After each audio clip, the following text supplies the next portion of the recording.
Я пришел из микроцентра на Полер, смотрите. Ну, там, во-первых, метро сейчас чуть-чуть ремонтируют на этой станции. Ну, я знаю. Можно пойти вот так напрямую домой в Белеграну.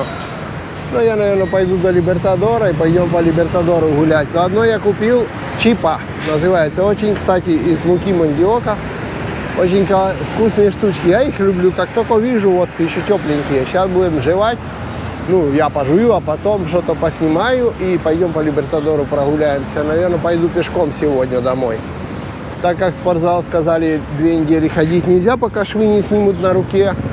Кстати, на одной и на другой. Здесь под майкой еще одни швы есть. Просто я там потом расскажу, что я там делал. На спортзал ходить нельзя, но ходить на рыбалку сказали можно. Так что будем кушать чипы, наслаждаться походами. Будем делать спорт хождением. Я сейчас иду по Буэнос-Айресу. Смотрите, это у нас Рураль. Рураль это такая, вот он оттуда начинается и вот так идет. Это такая выставка как бы народного хозяйства, что ли, можно сказать. Там, ну, наподобие такого. Там часто всякие мероприятия проводятся. Когда был Дакар, оттуда Дакар стартовал. Когда проводятся выставки каких-нибудь рыболовных товаров, там тоже собирается. Когда-то привозят какие-то фермеры своих бычков, 5-10 тоже собираются. То есть такое выставочное. С другой стороны, у нас когда-то был зоопарк вот это. Был зоопарк в городе, сейчас его вынесли за город. Здесь оставили только животных, которые старенькие, которым надо лечение. И оставили таких домашних животных, которые сделали бесплатным таким экологичным парком.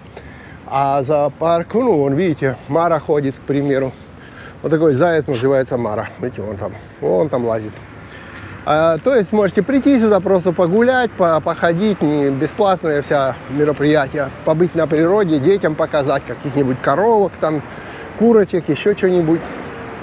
Одним словом, город очень зеленый, классный. Сегодня проснулся в 6 утра. До 8 смотрел там кое-какие разработки по программированию. Потом вспомнил, что я в 8 хотел бежать на метро, потому что решил в центре ехать не машиной, ибо там забастовки сегодня, а метро. На прошлых забастовках неделю назад там некоторые машины подожгли. Думаю, не хочу я, поеду метром из-за забастовок.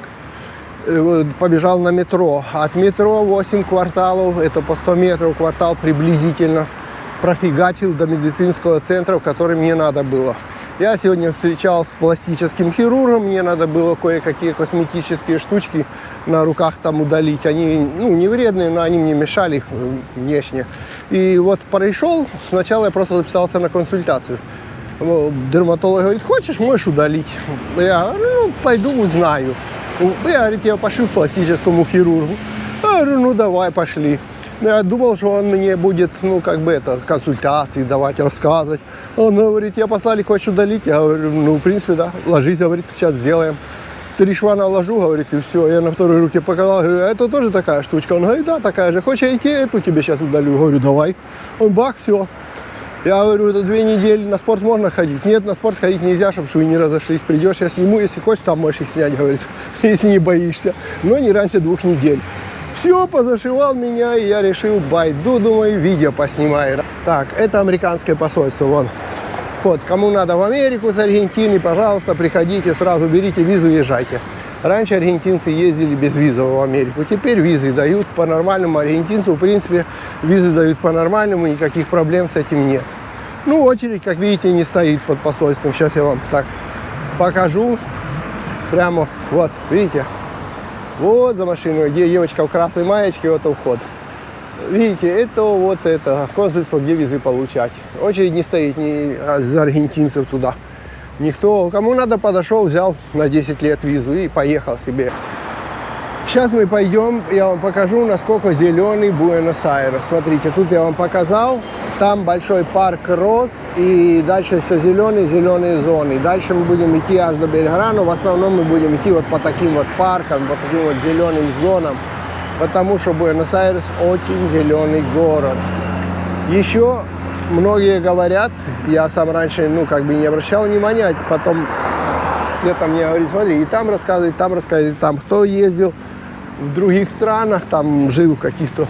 Они говорят, что приезжают сюда в Буэнос-Айрес и удивляются тем, что здесь люди кучкуются в каком плане? Выходят в парки гулять, там, берут и с собачками, встречаются друг с другом, обсуждают на площадке с детьми. То есть вечером чуть-чуть остынет температура, и народ прет в парки, занимается спортом.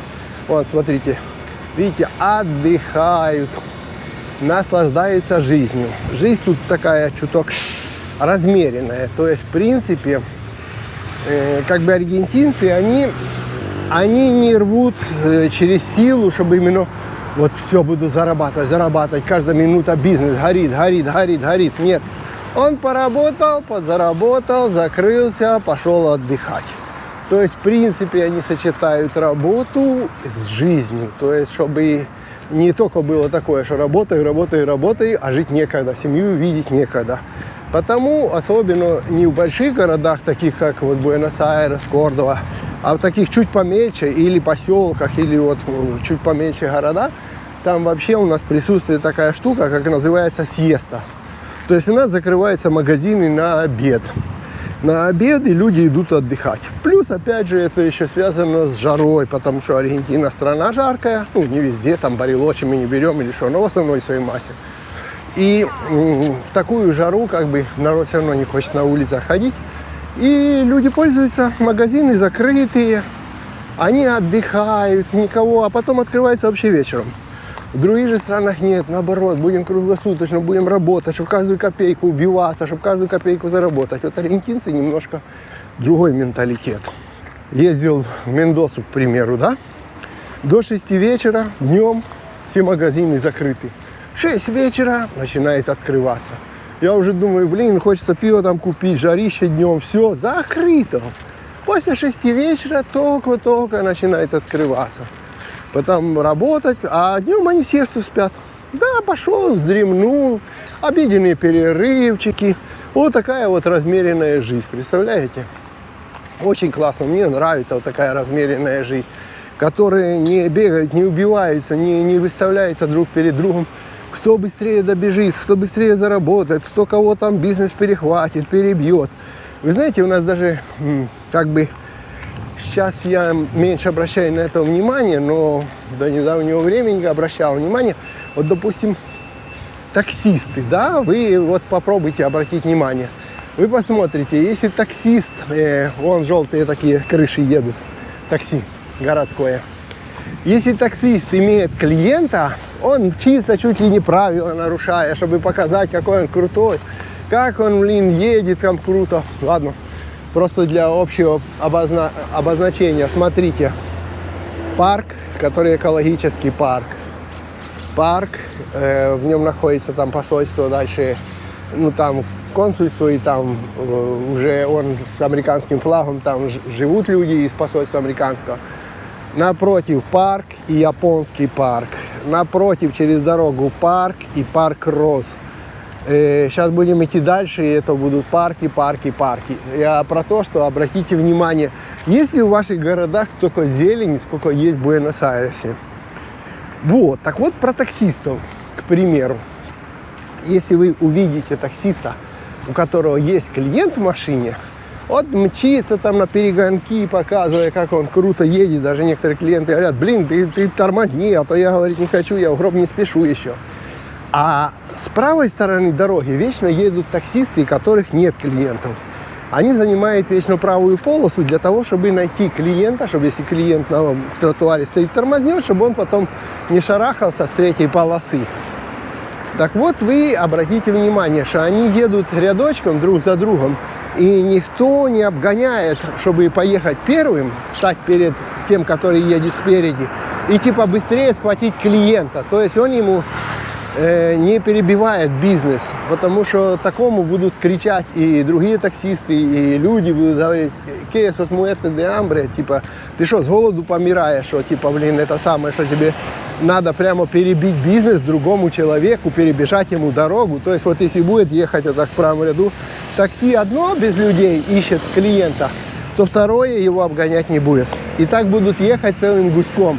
И вот кто махнет рукой, первый заберет, потом второй, он станет первым, второй станет. И вот такие негласные правила существуют, прикидывайте. То есть не урывают друг у друга, не вырывают глотки, что типа только мне. Так что тут да, тут немножко вот такое присутствует. Потом, чем мне еще очень суперски нравится Аргентина, это тем, что это... Сейчас, видите, увидела, что я стою, остановила машины, и мне показывает, иди, а теперь машины дальше поехали. То есть, ну, я и женщина вот сзади шла. Соответственно, полицейская остановила машины, чтобы мы прошли, а потом поедем они. Вот я вам говорю, это уважение к людям, к другим.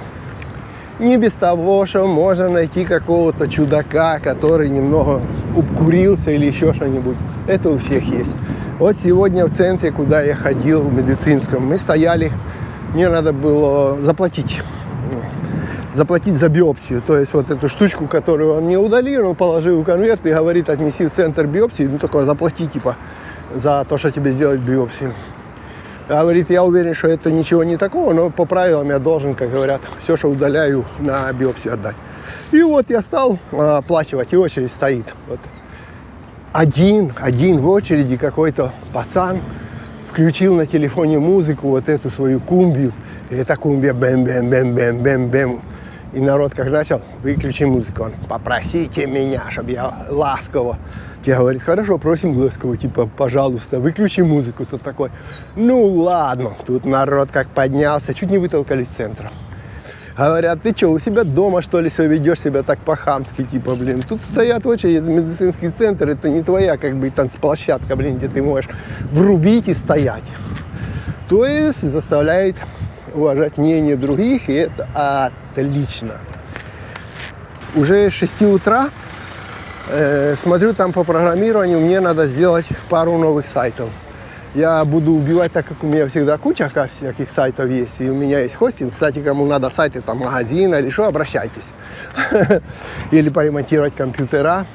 И вот я проанализировал вчера аналитику и все такое, и решил, что некоторые сайты я просто убью полностью и сделаю полностью новые на новых платформах, более адаптированные и все остальное. Потому что некоторые платформы устарели и надо все менять. Вчера сидел с этим, был на рыбалке, ловил рыбу, снял видео рыбальское на испанском языке, пообщался со своими друзьями-рыбаками, снял на русском языке видео про нашу рыбу, можно ли ее здесь кушать, нельзя ли ее кушать, потому что как раз встретил людей, которые меня об этом начали спрашивать, решил объяснить. Пришел домой, подготовился, все, что мне нужно собрать, бо я думал еще даже на манифестации сгонять, поснимать, но потом думаю, нахрена надо? Нахрена надо бегать, как дурачок, снимать какие-то манифестации? Блин, жизнь продолжается, народ. Это только чтобы что? Чтобы какую-то бабку шизанутую порадовать, которая будет потом тыкать в Фейсбуке с диванчика и кричать, вот смотрите, вот у них, видите, у них тоже все херово. Потому что ей же надо будет показать, вот у них манифестации есть. Да. Но наши женщины, смотрите, чем занимаются. Вместо хрени они одевают ролики, вот, рюкзачки, телефон в зубы и погнала кататься по парку. Видите? Вот чем надо заниматься. А не обсуждать всякой хренью в других странах, страдать. Так что вот это сделал. И вечером сел и анализировал с искусственным интеллектом аналитику всех сайтов. Что улучшить, что уменьшить. То может сделать редирект, может сделать, чтобы сохранить клиентуру и ссылки по-новому, просто на другие эти. Какое лучше имя выбрать, какое оставить ли те имена или нет. Вчера один открыл новый, зарегистрировал новые имена уже ночью. Одно продлил, как раз у меня сейчас месяц для продления. Вы знаете, здесь доменное имя в Аргентине, в принципе, стоит пока недорого. Раньше было бесплатно, можно было брать до 200 доменных имен на человека. Можно было регистрировать бесплатно. Это был какой-то бум. Мы как сумасшедшие думали, что когда-то потом это доменное имя кому-то продадим. Регистрировали там тысячами эти доменные имя. Столько времени теряли. Потом сделали платно, все перестали этой хренью заниматься. Ну, пока что, я бы так сказал, в разумных пределах. То есть 8500 песо Это, грубо выражаясь, $8 в год. Ты платишь и регистрируй .com.ar или .ar или там, ну, в общем, всякие вот окончания, вот эти аргентинские, регистрируй. И потом подключай на домен, на этом самом, на хостингах это имя, делай свои страницы, там размещай и все. У меня сейчас еще есть пока что куча свободных этих самых на хостинге мест, так что решил сделать. И кое-какие убил, которые были уже как бы и жалко, и все, уже больше 10 лет, они уже хорошо позиционируются в интернете, но все равно нельзя жить все время прошлым. Если ты видишь, что, как говорят, оно уже устаревшее, надо не пытаться его там, а еще подыму, ой, еще одну ссылочку, нет, а вдруг там потеряю клиентика, а вдруг то. Нет, руби, блин, его, бери и делай новое, проще будет. Смотрите, какая красота наш Буэнос-Айрес. Вот. Этим женщиной занимается. Вчера одну смотрели, она в 75 лет начала ездить по миру сама, без никого. Уже 10 лет как катается. Сын ей там визы только открывает, аргентинка одна. И она говорит, вот я без никого с рюкзачком в Таиланд приехала. Я то, я все, наслаждаюсь жизнью. Говорит, как 75, типа, решила кататься, так вот и катаюсь. Теперь уже, говорит, прошу сына открыть мне еще там одну визу, куда-то там, не знаю куда, она там хочет еще открыть визу. Еще же на 5 лет. Сын смеется, говорит, ну да, конечно. Уже 85, да ты еще визу на 5 лет хочешь для путешествий.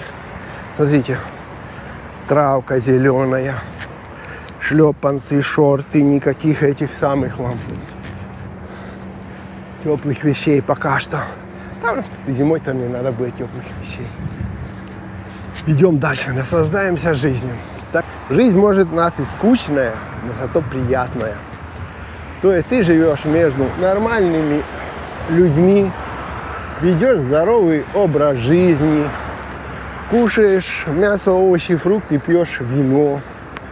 В принципе, вот, хочешь бегай, хочешь иди в спортзал, хочешь, вот, лежит, загорай под деревом, вторые под деревом загорают. Чем не жизнь? Про бизнес я рассказывал. Никто, в принципе, друг против друга особо не спешит, стараются делать этот бизнес достаточным, но не вышибать себе мозг, там, так сказать, не выклевывать себе жизнь, что вот только бизнес, урвать. Сколько мне осталось? Часик пешком, через парки, озера, китайский райончик, и будем дома. Если в Буэнос-Айресе вы захотели попить воды и у вас нету денег, или пробежками по парку занимаетесь, еще что-нибудь, ну, одним словом, находите вот такие синенькие трубы, видите, нажимаете кнопку, пейте воду. Вот они. Они почти во всех парках есть. Такие водопроводики. О, кстати, попить. Это я сегодня не брал с собой бутылочку, не ожидал, что пойду пешком всю дорогу, думал, немножко пройдусь. Вот с одного парка вышли, сейчас по мостику подвесному такому перейдем, шатающемуся, и сразу в других парках. То есть, в принципе, если задаться целью, тут пол Буэнос-Айреса можно просто выбирать и идти и пройти парками. Даже вообще можно не ходить по улицам, как говорят, живым.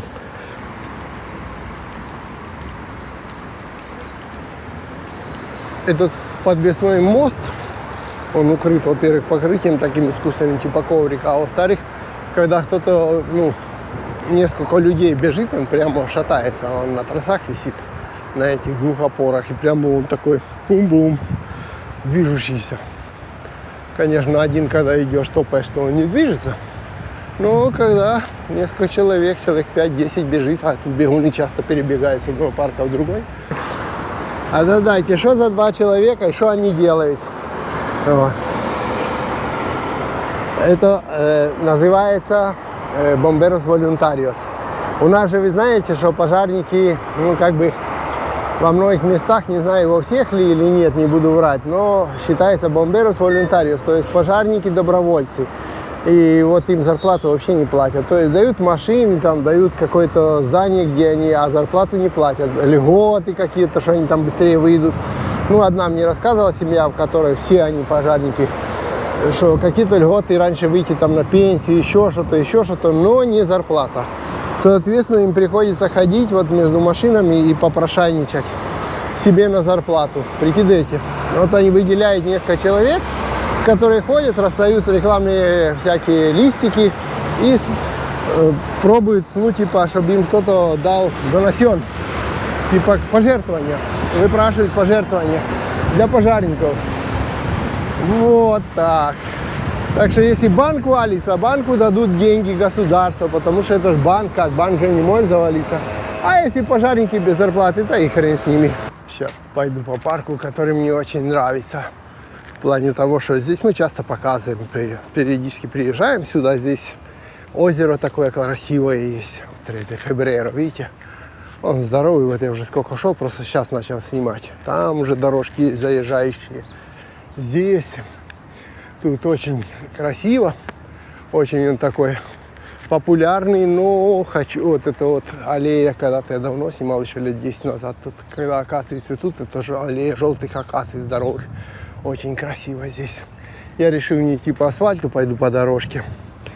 Значит, что я хотел сказать, что этот парк славится не только своей красотой, потому что тут действительно красиво. Сейчас мы подойдем ближе, увидите. Красивые озера, стоянка для машин, туалеты общественные есть. Этот гольф-клуб здесь есть, ресторанчик, можно посидеть в гольф-клубском ресторанчике. Одним словом, ну, нормальный, хороший парк. Когда здесь все весна, цветет, классно, люди спортом занимаются. Но в этом парке есть, наверное, в других тоже, я просто, ну, как бы рассказываю про те парки, которые как бы немного знаю, где я посещаю парки, где ближе к нашему району проживания. Есть две стороны медали. Одна сторона медали — это дневной парк, вот такой, как мы вот ходим, и который это. И вторая сторона медали — это ночной парк. Когда здесь стемнеет, и многие, кто, так сказать, будет проезжать мимо, увидят, как сюда на эти дорожки заезжают целые вереницы машин, которые друг за другом медленно едут. Вот. А вдоль дороги стоят эти. Ну, в общем, если вы ищете себе для поболтать, ну, типа это, дружка для времяпрепровождения временного, то они все здесь после вечером, после этого самого, после заката. После заката здесь машины ездят, они все тут такие красивые, разнаряженные стоят вдоль этих аллеек. А днем тут никого и близко нету. А вот ночью, да, это знаменитый этим делом паркчик. И тут же, так сказать, выбор. Проезжают машины и выбирают себе, с кем поехать поболтать. Наслаждаясь свежий воздух. Буэнос-Айрес это воздух, а Буэнос это хорошо, хороший воздух. В принципе, если так в прямом переводе, он же так и переводится, Буэнос-Айрес. Вон малька видно, плавает. Ну, тут и не малька, тут просто видно их, тут их никто не тревожит. В общем, здесь в парках люди наслаждаются. Кто занимается спортом, кто йогом, просто загорают, приносят на травку, легли и загорают, или приносят свои стульчики вот эти раскладные. Он раздевается, загорает.